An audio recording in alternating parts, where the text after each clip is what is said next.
Good afternoon, everyone, and welcome back to the Montgomery County Council meeting.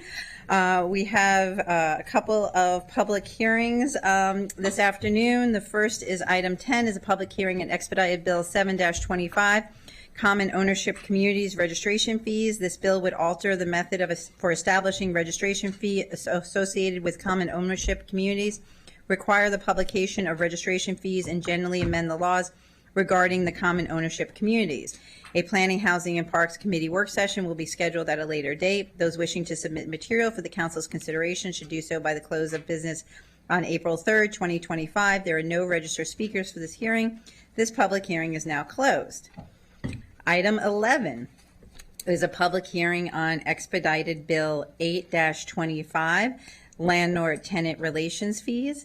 This bill would alter the method for establishing annual license fees for rental dwelling units, require the publication of license fees, and generally amend the laws regarding rental housing.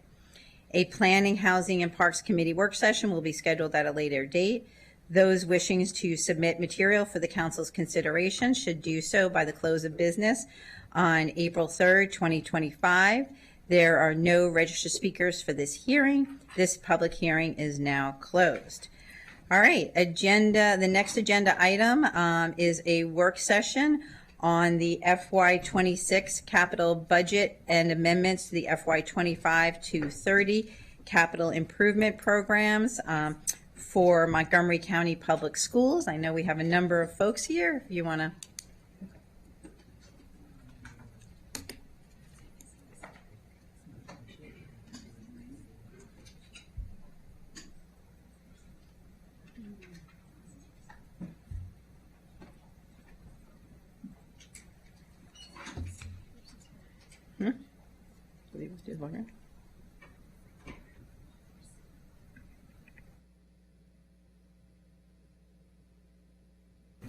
All right, thank you all. I see we have Mr. Prouty and Mr. Lachenko here. I'm going to turn it over to both of you first, and then we can have our representatives from MCPS introduce themselves and get into the work session for this afternoon. Good afternoon. In the packet today, we have the amendments from MCPS that came over back in late November, early December.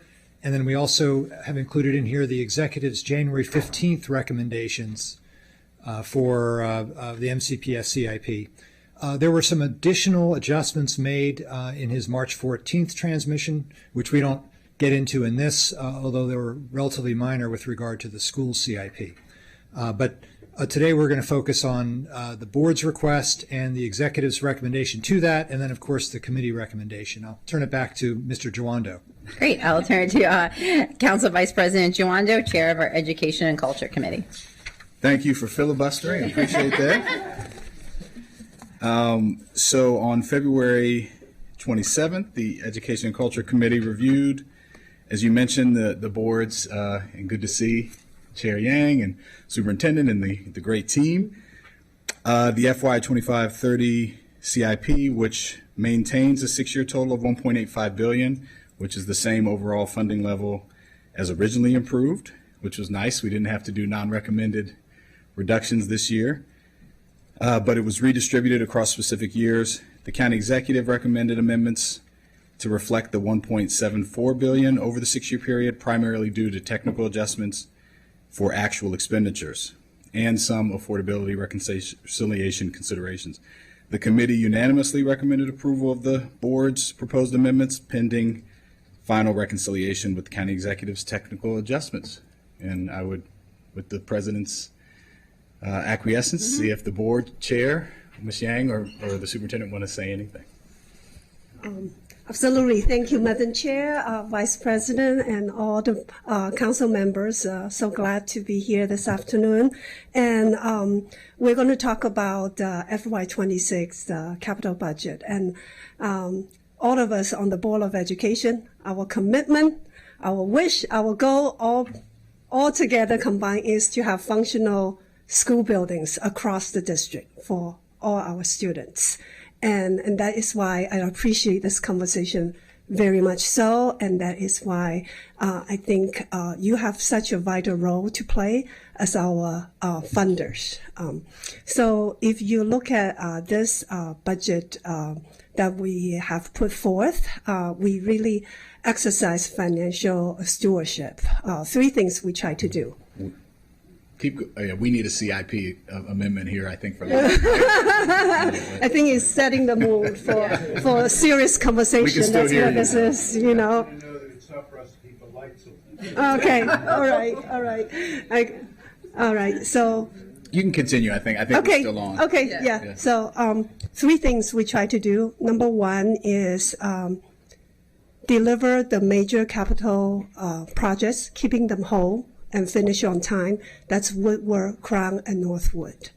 Number two, second thing we try to do is with the rising cost of construction, we try to keep whatever we have in the CIP program to deliver it within scope and on time. So that requires some extra investment. And number three is we have heard, and you too have heard, we have major HVAC issues in many of our school buildings. So there's some projects there, and major one is the Lorderman Middle School. And since we are on the topic of CIP, I want to give you some update. So in the past few years, the board has always wanted to standardize operation within our school systems in many areas, including with building maintenance, and also just the general operation excellence, striving for. And under the leadership of Dr. Taylor and Mr. Mamoon here, they are revamping our facility index, right? Facility condition index, and that work is ongoing. And at the end of summer 2026, we hope to finish all these evaluation, and that will guide our decision for the next major CIP dialogue with the council in the following years. So thank you for giving us this time, and I look forward to have the conversation this afternoon. Thank you. Superintendent? Thank you, Madam President, Mr. Vice President, and members of the council. I want to echo my thanks to not just the council, but also to specifically the E&C committee. They had great questions, very thorough examination, and a great opportunity to catch up on our priorities. I do have a couple of points that I want to illuminate as part of this year's off-cycle year CIP. Our overarching objective was to maintain the current approved CIP projects underway. As Ms. Yang had noted, we reallocated a lot of resources within the CIP to make this happen. We hope that this is a welcome change of business and something that we hope to make a regular fixture in our approach moving forward. We know that the council has strained resources. We know that we're trying to balance a lot of needs, and we want to be sensitive to that. And we also want to make sure that we're keeping in mind some of the big objectives that we have that are coming ahead. So let me be very clear and say that we have a lot of work to do. We have aging infrastructure throughout our school district, and we are acutely aware of the backlog of major system upgrades that we need to tackle. The need to increase accessibility throughout the county is a major priority, and we have capacity issues in many spots of the district, and Ms. Yang pointed out one of the big ones, HVAC. So know that in future years, these are going to be some of the central topics that we bring back to the table for conversation.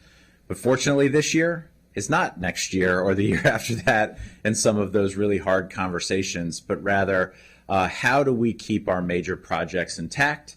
How do we keep the efforts that we already have underway moving in the right direction? And that really is our focus for today. So I want to close by acknowledging that we had some complexities with the Charles W. Woodward High School reopening project. And this has led to some unforeseen and unfortunate outcomes in terms of our financing mix. The long-term outlook is very positive because these are funds that we can access for other future projects. I'm sure we'll get into that in today's conversation. But we hope that we've adjusted in a way that honors our relationship and honors your position as our funding partner. So with that, we just want to give you our extended thanks, and I actually want to take a moment to see if my teammates would introduce themselves before we answer questions. And we'll start with Ms. McGuire over here. Good afternoon. Essie McGuire, Chief of Staff at MCPS. Good afternoon. Adnan Mamoon, Deputy Chief of Facilities, MCPS.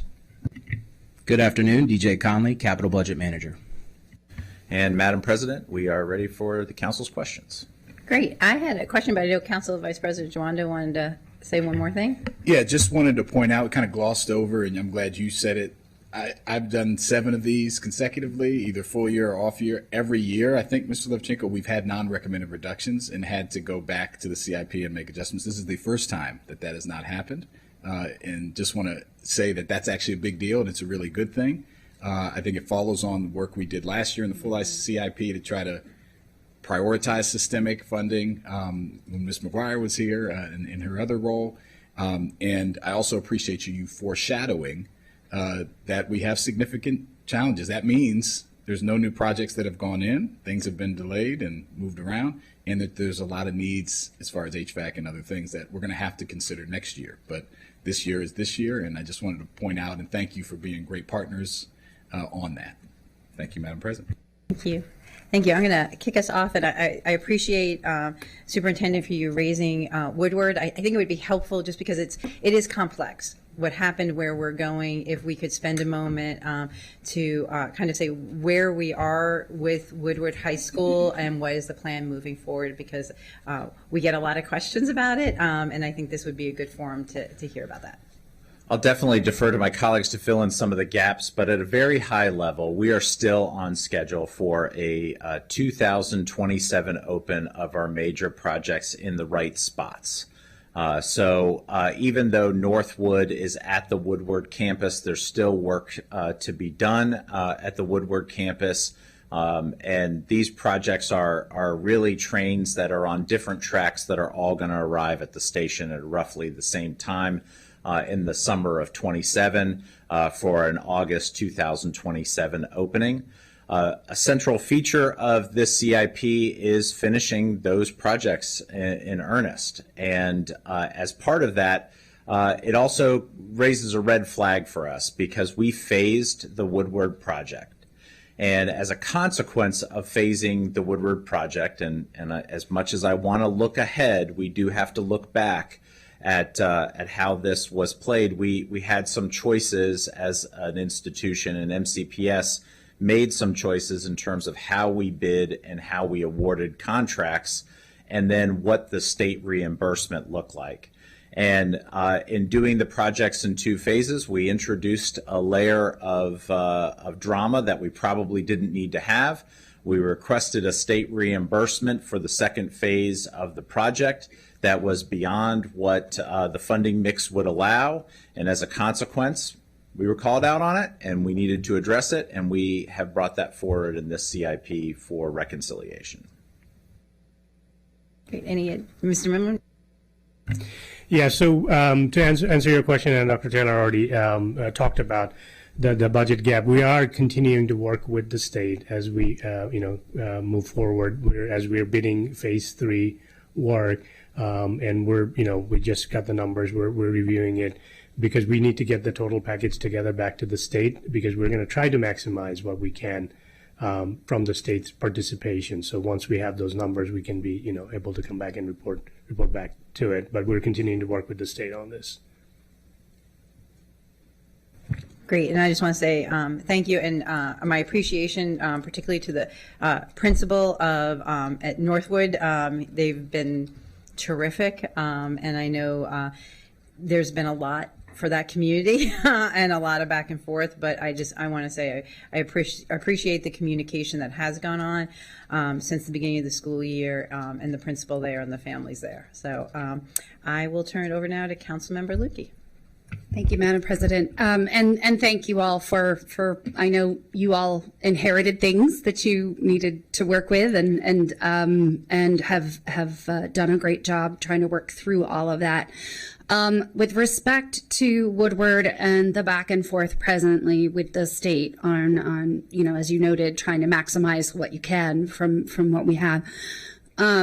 Is there presently any fiscal liability or potential fiscal impact to the county relating to the way the wages or the way the contracts were calculated in the past? Or is that resolved? That is actually an ongoing issue and something that we are working with the state on. There's a couple of different dimensions to this. There is the actual financing of the construction process, prevailing wage versus not prevailing wage, and what proportion the state would cover versus not cover. Right. And then there is the issue of wages themselves, and we're working with the state to resolve. Okay, and there's not an anticipated time frame for that's just sadly ongoing. Not. Okay. Yeah. Okay, thank you. Councilmember Glass. Thank you, Madam President. Thank you for the presentation and for the ongoing collaboration. Picking up on the themes and actually asking a question about Councilmember Luedtke's district, Magruder specifically. The CIP and the operating budget are a balancing act, right? Looking ahead, planning for the future, but then also mitigating issues that exist today. We know that there have been some ongoing issues with Magruder. Can you share with us what those mitigating activities might be and how particularly those can feel safe? I'm glad you brought that up, Councilmember Glass, because that balancing act has been one that we have struggled with, and we need to get back ahead of it. There are so many priorities that come before this body and come before the school system that are operating expenses. And one of the things that's kind of fallen by the wayside, while we've covered wages and while we've covered benefits and while we've covered some programmatic opportunities, is we haven't really dealt with the pay-as-you-go maintenance expense of some of the infrastructure. And so, unfortunately, a lot of our buildings lack the TLC that is needed to keep them up and to keep them in the cycle for their regular useful life. And so, as a consequence of that, some of our buildings look and feel a little bit older than they really are. Some of our buildings where we have students who are concerned about their building condition, parents that are concerned about their building condition, do not need a replacement building. They don't. They do need maintenance. They need work orders cleared. They need fixtures replaced. They need all of the things that would go with some kind of ongoing maintenance program so that we don't fall into a state of disrepair. It is a feature in the school district's proposed budget to account for some of that and to create a little bit of a system to address that a little bit differently. But it really needs to be something wholesale that we're paying attention to, so that when we do have events like a chunk of the ceiling falling out of an auditorium or another part of the building, that we have a rapid response and a mechanism to respond to those events quickly. I didn't want to provide a description of what happened, but you most accurately just provided that description. So thank you. And yeah, it is a balancing act. And so it's not only with schools, but particularly within the Transportation and Environment Committee, it's our water infrastructure and our waste management infrastructure. None of this is particularly front of mind. It's not new. It's not advancement, but it's needed. And look forward to that conversation at the operating budget, which is a similar conversation within waste management. Mr. Levchenko will be sitting there for both of those conversations because they are interrelated. And so thank you for that regarding Magruder. Looking ahead to next year, the full CIP. This is your first time talking about CIP since being appointed superintendent. Curious what your thoughts are about new schools and the type of schools that we build, because I have long believed that we are continuing to build schools that are a few decades outdated. And as we continue growing as a community, as the land available for schools continues to change or decrease, and abilities continue to evolve, we need to evolve the type of buildings that we provide for learning. What are your thoughts? Oh, what a fun and rich conversation to have. As our community tends to tighten around smaller pieces of land, it does force us to consider one direction for building. And there's some benefits to that too. Oddly enough, there are actually some cost savings to a vertical. Can you say that louder? Yes, there are some cost savings to a vertical orientation. I think one of the things that you can be very proud of is that the buildings that are built in Montgomery County Public Schools reflect the values of Montgomery County as a community. A good example of that is the Burtonsville Elementary School Reconstruction Project, which has some significant climate goals, which mirror the community's educational and value position. So I think that as we look at our portfolio and look at the projects that need to be done, I think that it's important that we do a couple of things. One, we are looking at things through a cost-conscious lens because it does allow us to do more when we look through a cost-conscious lens, but also through a values perspective and what aligns with our values in terms of our needs. What I thought you were going to ask about, and I don't mind introducing, is about using data in terms of facility condition, age, and other factors to inform some of the recommendations that we make. And this is really a big step for us. Under Mr. Mamoon's leadership, we are undertaking a massive project to reassess and rank our facilities through a facility condition index, literally giving each of our buildings a score on their facility condition. This will inform everything from simple repairs that can be made to very complex renovations to whether or not a school should be reconceived. This, along with planning data, this, along with where we are already seeing some of our programmatic offerings, will inform a lot of the recommendations that we bring back to council. And we'll also give you some data points as we go to the community and ask for their support on some of these projects. A data-driven approach to fixing the schools that need it the most is exactly what we should be doing.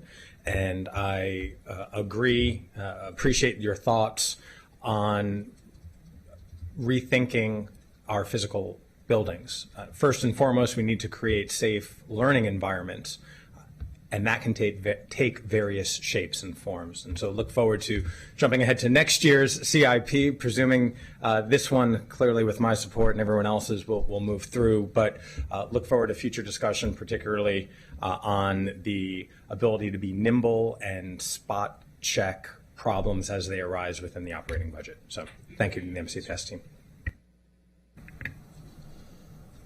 All right, I'm not seeing anyone else who wishes to speak. So thank you on behalf of the County Council. We appreciate you all being here today and your partnership on this. Thank you, Mr. Lachenko and Mr. Prudy, for the packet, and onward. I think we'll be seeing a bit of you in the next couple of weeks, so appreciate it. That is the last item on our agenda for the afternoon. This evening at 6:30, we will be meeting with the Maryland Municipal League in the council office building, and that is it for us today. Thank you all.